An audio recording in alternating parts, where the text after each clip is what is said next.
குழந்தையே, உனக்கான நல்ல விஷயங்களை செய்து கொடுப்பதற்காகவே உன் தாயானவள் இன்று உன்னை தேடி வந்திருக்கின்றேன். என் தங்கமே, இன்று உன் அம்மா உன் வாழ்க்கையில் நிறைய அதிசயங்களை நடத்துவதற்காகத்தான் இன்று உன்னை தேடி வந்திருக்கின்றேன். இன்று உன் தாயானவள் உன் இல்லத்திற்குள் வந்ததற்கான ஒரு அறிகுறியை உன்னிடத்தில் உணர்த்துவதற்காகத்தான் இன்று உன்னோடு பேசிக்கொண்டிருக்கின்றேன். என் தங்கமே, தெய்வம் அத்தனை எளிதாக உன்னுடைய இல்லத்தில் வந்து அமர்வது கிடைக்காது. இதை நீ நன்றாக புரிந்து கொள்ள வேண்டும். அதையெல்லாம் தாண்டி இந்த அம்மாவினுடைய வாக்கினை நீ ஏற்பதோடு மட்டுமல்லாமல் இந்த அம்மா உன் இல்லத்தில் இருக்கின்றேன் என்பதையும் நீ உணரப்போகின்றாய். என் தங்கமே, இதற்கெல்லாம் ஒரே ஒரு காரணம் மட்டும்தான் இருக்கின்றது. என் குழந்தையே, நீ என் மீது கொண்டிருக்கின்ற பக்தியானது அத்தனை தூய்மையாக இருக்கின்றது.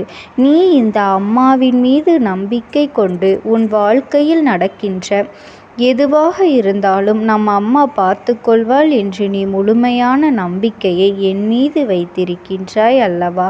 உன்னுடைய நம்பிக்கைக்கு பலனாகத்தான் இந்த அம்மா இன்று உன் இல்லத்திற்குள் வந்திருக்கின்றேன். நான் அங்கே இருக்கின்றேன் என்பதனை உணர்ந்து கொண்டு உன்னுடைய முயற்சிகளை நீ நம்பிக்கையோடு செய்ய வேண்டும்.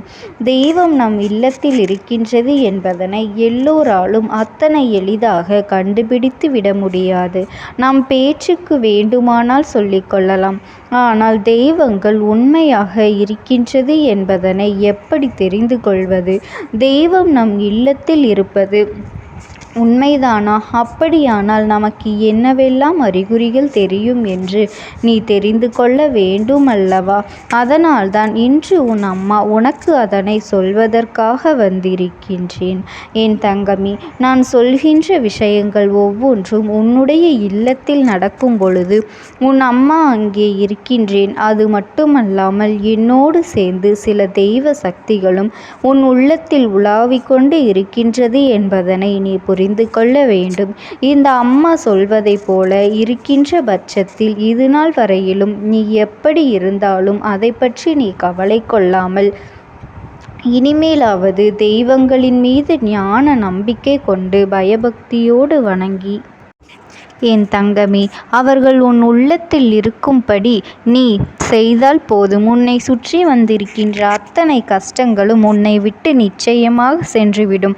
எத்தனையோ பேர் நம் இல்லத்திற்கு வருகின்றார்கள். அவர்களிடத்தில் நேர்மறையான ஆற்றலை விட எதிர்மறையான எண்ணங்கள் தான் அதிகமாக இருக்கின்றது. ஆனால் தெய்வங்கள் உன் இல்லத்திற்குள் வரும்பொழுது மட்டும்தான் உன்னிடத்தில் நேர்மறையான எண்ணங்களும் நல்ல சக்திகளும் உனக்கு துணையாக நின்று உன்னுடைய காரியங்களை எல்லாம் வெற்றியாக்கி கொடுக்கும் என்பதனை நீ மறந்துவிடக் கூடாது. தெய்வங்கள் உன் இல்லத்தில் இருக்கின்றது என்றால் இனி உன் வாழ்க்கையில் என்னவெல்லாம் நடக்கப் போகின்றது இதையெல்லாம் நீயாகவே உணரப்போகின்றாய். என் தங்கமே, உன்னுடைய இல்லத்தில் நான் வந்துவிட்டேன் என்றாலே அங்கே இருக்கின்ற பிரச்சனைகள் எல்லாம் தீர்ந்துவிட்டது என்றுதான் அர்த்தம். எல்லா கஷ்டங்களும் இதுவரை உன்னை மாறி மாறி வந்து புரட்டி எடுத்ததையெல்லாம் நான் அறிவேன். அத்தனை கஷ்டங்களில் இருந்தும் உன்னை நான் மீட்டுதான் எடுத்து வந்து இருக்கின்றேன். அதனால்தான் நீ இப்பொழுது என் முன்னால் நின்று இதையெல்லாம் கேட்டுக்கொண்டிருக்கின்றாய். என் தங்கமே, இத்தனை பிரச்சனைகளையும் தாங்குவதற்கான மனவலிமையை உன்னிடத்திலே நான் எப்போதும் கொடுத்திருக்கின்றேன் அல்லவா? அதனால் இனி எத்தனை பெரிய கஷ்டங்கள் வந்தாலும் அதையெல்லாம் நீ எளிதாக கடந்து வந்து விடுவாய். அதனால் என் அன்பு பிள்ளையே, இனி உன் வாழ்க்கையில் என்ன பிரச்சனைகள் வந்தாலும் அதையெல்லாம் பார்த்து நீ பயப்பட வேண்டிய அவசியம் இல்லை. என்ன நடந்தாலும் அதை கண்டு ஓடி ஒளிய வேண்டிய அவசியமும் இல்லை. இப்படியெல்லாம் செய்தால் நீ என்னுடைய குழந்தையாக இல்லை என்றுதான் அர்த்தம். என் தங்கமே, பொதுவாக சில விஷயங்கள் உன் வாழ்க்கையில் பல நல்ல முன்னேற்றங்களை ஏற்படுத்தி கொடுக்கும். சில விஷயங்கள் உன்னுடைய இல்லத்தில் இருக்கின்ற தெய்வ சக்தியினை அதிகரித்து கொடுக்கும்.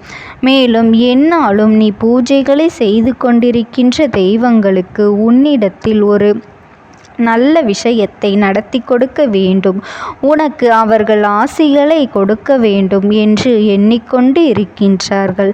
அதனால் தெய்வங்களிடத்திலிருந்து நீ அவர்களினுடைய முழுமையான ஆசீர்வாதங்களையும் அன்பையும் பெற்றுக்கொள்ள வேண்டும். இன்னும் சிலர் சொல்வார்கள், எனக்கு என் அம்மா அகல் தீபத்திலே காட்சி கொடுத்தாள், நான் அங்கே பார்த்தேன், நான் இங்கே பார்த்தேன் என்று சொல்லி கொண்டிருப்பார்கள். நமக்கும் நம் அம்மா காட்சி தருவார்களா என்று பார்ப்போம் என்று ஒரு சோதனைக்காக செய்து பார்ப்பார்கள். அவர்கள் எல்லாம் அதற்காக மட்டுமே பூஜை செய்வார்கள்.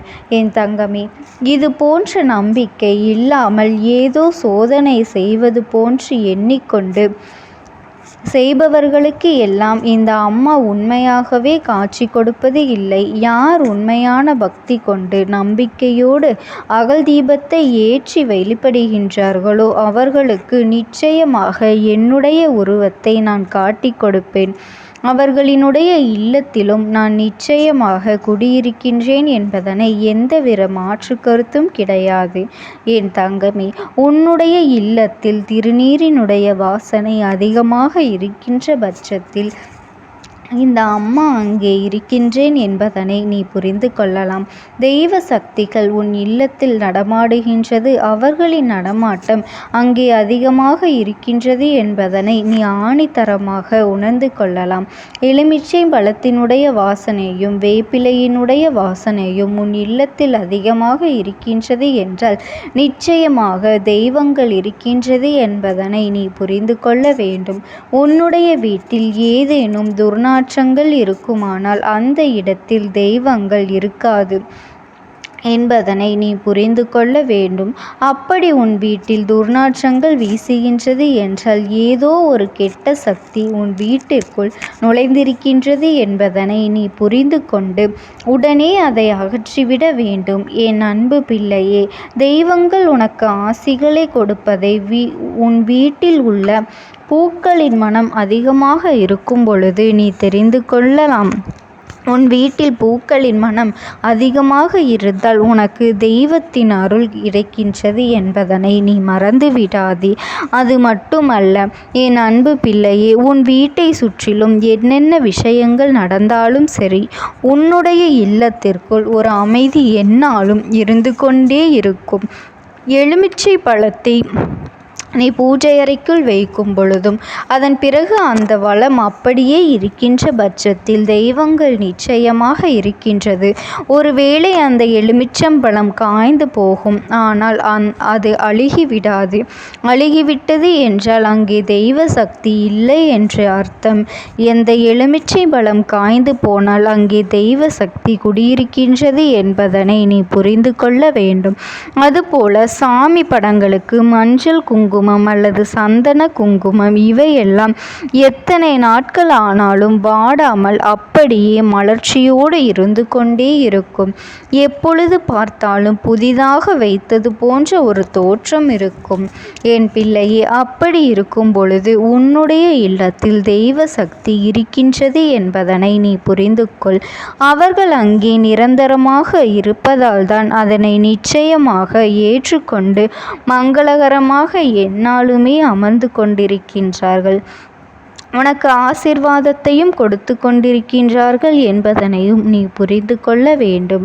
என் செல்ல குழந்தையே, இத்தனை நாட்களும் எதிர்மறையாக சில விஷயங்கள் உனக்கு தோன்றி கொண்டிருந்தால் அந்த விஷயத்தை உன் அம்மா நான் வந்தவுடன் விரட்டியடிப்பேன் என்பதனை நீ உணர தொடங்கிவிட்டால் போதும். உன்னிடத்தில் நம்பிக்கையும் நேர்மையான எண்ணங்களும் அதிகமாக தோன்றிவிடும்.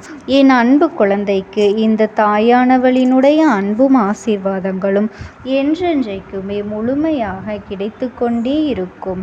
ஓம் சக்தி. ஓம் ஆதிபரா சக்தி.